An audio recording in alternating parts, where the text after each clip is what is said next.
നമസ്കാരം, ഇൻസൈഡിലേക്ക് സ്വാഗതം. ഇത്തവണ തൃശ്ശൂർ സുരേഷ് ഗോപി എടുക്കുമെന്ന കാര്യത്തിൽ ഒരു സംശയവുമില്ല എന്നാണ് BJP നേതാക്കൾ പറയുന്നത്. ഒരു കാരണവശാലും സുരേഷ് ഗോപിക്ക് വിട്ടു നൽകില്ല എന്നും ജനങ്ങൾ അതിനെ ചെറുക്കുമെന്നും LDFും UDFും ഒരുപോലെ തന്നെ ആവർത്തിക്കുന്നു.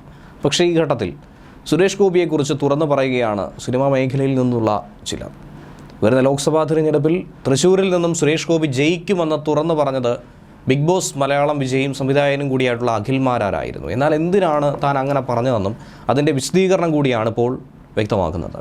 സുരേഷ് ഗോപി ജയിക്കുമെന്ന് പറഞ്ഞത് ജനം ചിന്തിക്കുന്നത് ആലോചിച്ചിട്ടാണ്. ഒരിക്കലും രാഷ്ട്രീയപരമായിട്ടോ സിനിമാ മേഖലയിലുള്ളതായിട്ടോ ഒന്നും തന്നെ ചിന്തിച്ചിട്ടില്ല. സുരേഷ് ഗോപി എന്ന മനുഷ്യനെ, ആ വ്യക്തിത്വം മനസ്സിലാക്കിയിട്ട് അദ്ദേഹത്തെ വിമർശിക്കുമ്പോൾ അതിൽ എത്രത്തോളം ശരിയുണ്ടെന്ന് ജനങ്ങൾ തന്നെ കാണുന്നുണ്ട്. ഒരു യൂട്യൂബ് ചാനൽ നൽകിയ അഭിമുഖത്തിലൂടെയാണ് അഖിൽ മാരാർ ഇക്കാര്യം തുറന്നു പറയുന്നത്. ഞാൻ മുമ്പ് നടത്തിയ പല രാഷ്ട്രീയ വിശകലനങ്ങളും പിന്നീട് അതുപോലെ തന്നെ സംഭവിച്ചത് എനിക്ക് തന്നെ മനസ്സിലായിട്ടുണ്ട്. കോൺഗ്രസ് പ്രവർത്തകനായിരുന്നപ്പോഴായിരുന്നു BJP ഭരണം നേടുമെന്ന് അന്ന് പറഞ്ഞത്. ഇഷ്ടപ്പെട്ട നേതാവായിട്ടും ഉമ്മൻചാണ്ടി സർക്കാർ 2016 തോൽക്കുമെന്നും പറഞ്ഞിരുന്നു. അതൊന്നും പ്രവചനങ്ങളായിരുന്നില്ല. രാഷ്ട്രീയ കാര്യങ്ങളൊക്കെ തന്നെ നിരീക്ഷിച്ച് മനസ്സിലാക്കി പറയുന്നതാണ് ചെയ്യുന്നത്.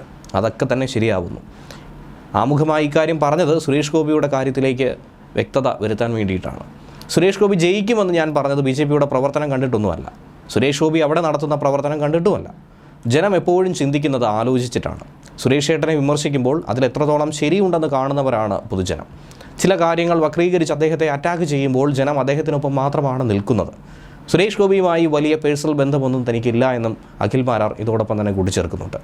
അദ്ദേഹത്തിൻ്റെ വീട്ടിലെ കല്യാണത്തിന് സിനിമാ മേഖലയിൽ നിന്നുള്ള നിരവധി ആളുകൾ പോയിരുന്നു. പക്ഷേ താൻ പോയിരുന്നില്ല. കാരണം അത്രയ്ക്കുള്ള ബന്ധം മാത്രമേ പുള്ളിയുമായിട്ടുള്ളൂ. പുള്ളി എന്തെങ്കിലും തരുമെന്ന് വിശ്വസിച്ചല്ല താൻ ഒന്നും തന്നെ പറയുന്നത്. ഒരു റിയാലിറ്റിയാണ് താനിപ്പോൾ ഇവിടെ പറഞ്ഞുകൊണ്ടിരിക്കുന്നതെന്നും അഖിൽ മാരാർ കൂട്ടിച്ചേർത്തു. വർഷങ്ങൾക്ക് മുൻപ് എയ്ഡ്സ് വന്ന 2 കുട്ടികളുണ്ടായിരുന്നു. അന്ന് സൂപ്പർ സ്റ്റാറായി കത്തി നിൽക്കുന്ന സമയത്ത് ആ കുട്ടികൾക്ക് വേണ്ടി ഈ മനുഷ്യൻ നിന്നു. അതുപോലെ എൻഡോസൾഫാൻ വിഷയം വന്നപ്പോഴും അദ്ദേഹം അവർക്കൊപ്പം തന്നെ നിലകൊണ്ടു. സുരേഷ് ഗോപി സ്വന്തം പൈസ എടുത്ത ആളുകളെ സഹായിക്കുന്നത് ഒരിക്കലും പ്രശസ്തിക്ക് വേണ്ടിയായിരുന്നില്ല. കരുണാകരനുമായി സുരേഷ് ഗോപിക്ക് അടുത്ത ബന്ധമായിരുന്നു ഉണ്ടായത്. അന്ന് തിരഞ്ഞെടുപ്പിൽ മത്സരിക്കാൻ പോലും അവസരം കിട്ടിയിട്ടും അദ്ദേഹം അത് നിരസിക്കുകയായിരുന്നു. സ്ഥാനമാനങ്ങളൊന്നും തന്നെ വാങ്ങിയിട്ടില്ല. താൻ ഇടയ്ക്ക് മേജർ രവി സാറിനെ കണ്ടപ്പോൾ പറഞ്ഞത് ഇങ്ങനെയാണ്: സുരേഷ് ഏട്ടനെ കാണുമ്പോൾ പറഞ്ഞേക്കൂ അധികം സംസാരിക്കേണ്ട എന്ന്. അധികം സംസാരിച്ചാൽ ഒരു പക്ഷേ തോറ്റുപോകും. കാരണം നിഷ്കളങ്കമായി പറയുന്ന കാര്യങ്ങൾ പിന്നീട് അദ്ദേഹത്തിന് തന്നെ അപകടമായി മാറുമെന്നാണ് അഖിൽ മാരാർ പറഞ്ഞിരിക്കുന്നത്.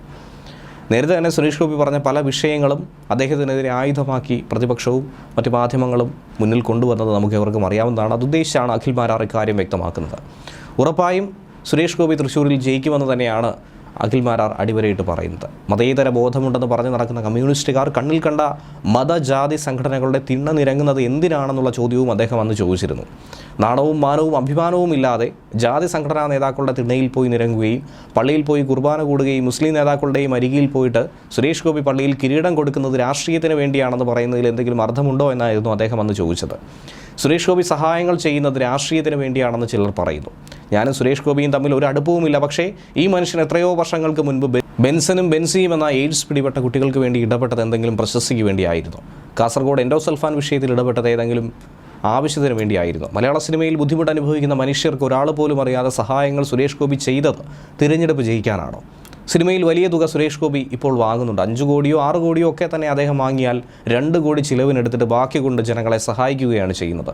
അയാൾ BJPക്കാരനാണെന്ന് പറഞ്ഞ് ചെയ്യുന്ന എല്ലാത്തിനെയും എതിർക്കേണ്ട ഒരു ആവശ്യമില്ല. തൃശ്ശൂരിൽ 100% അതുകൊണ്ട് തന്നെ സുരേഷ് ഗോപി ജയിക്കും. അത് സുരേഷ് ഗോപിയുടെ മിടുക്ക് കൊണ്ടോ BJPയുടെ സംഘടനാ സംവിധാനം കൊണ്ടോ ആകണമെന്നില്ല. അദ്ദേഹത്തെ അനാവശ്യമായി കടന്നാക്രമിക്കുന്നതിന് ജനങ്ങൾ നൽകുന്ന മറുപടി ആയിരിക്കും അതെന്നാണ് അഖിൽ മാരാർ അന്ന് പറഞ്ഞത്. ആക്രമിക്കാം, പ്രതിരോധിക്കാം, പക്ഷേ അതിനും ഒരു പരിധിയുണ്ട്. എതിർക്കും തോറും എല്ലാവരും വളരുമെന്നാണ് അഖിൽ മാരാർ പറഞ്ഞിരിക്കുന്നത്. ഇതേ കാര്യം മുൻപ് നടനും സംവിധായകനുമായ രമേഷ് പിഷാരടി കൂടി പറഞ്ഞിട്ടുണ്ട്. സുരേഷ് ഗോപി എന്ന വ്യക്തി ലോകത്ത് ഒരാളോട് മാത്രമേ ദ്രോഹം ചെയ്തിട്ടുള്ളൂ. അത് അദ്ദേഹത്തോട് മാത്രമാണെന്നാണ് പിഷാരടി പറയുന്നത്. സുരേഷ് ഏട്ടൻ ചെയ്യുന്നതും പറയുന്നതുമായ കാര്യം കൊണ്ട് അദ്ദേഹത്തിന് തന്നെയാണ് പലപ്പോഴും തിരിച്ചടികൾ ഉണ്ടാവുന്നത്. വേറെ ആർക്കും അദ്ദേഹം ഉപദ്രവം ചെയ്തിട്ടില്ല, മറിച്ച് പലരെയും സഹായിച്ചിട്ടുണ്ട്.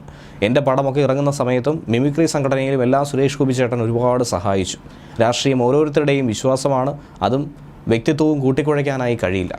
നല്ലൊരു മനുഷ്യനാണ് എന്നതിനപ്പുറം ആളുകളുടെ വ്യക്തിത്വത്തെക്കുറിച്ചോ രാഷ്ട്രീയത്തെക്കുറിച്ചോ പറയാനൊന്നും താൻ ആളല്ല എന്നായിരുന്നു രമേഷ് പിഷാരടി പറഞ്ഞത്. പ്രത്യേകിച്ച് അദ്ദേഹം ഒരു കോൺഗ്രസ് അനുഭാവി കൂടിയായിരിക്കുന്ന സാഹചര്യത്തിലായിരുന്നു സുരേഷ് ഗോപിയെക്കുറിച്ച് കാര്യം വെട്ടിത്തുറന്ന് പറഞ്ഞത്.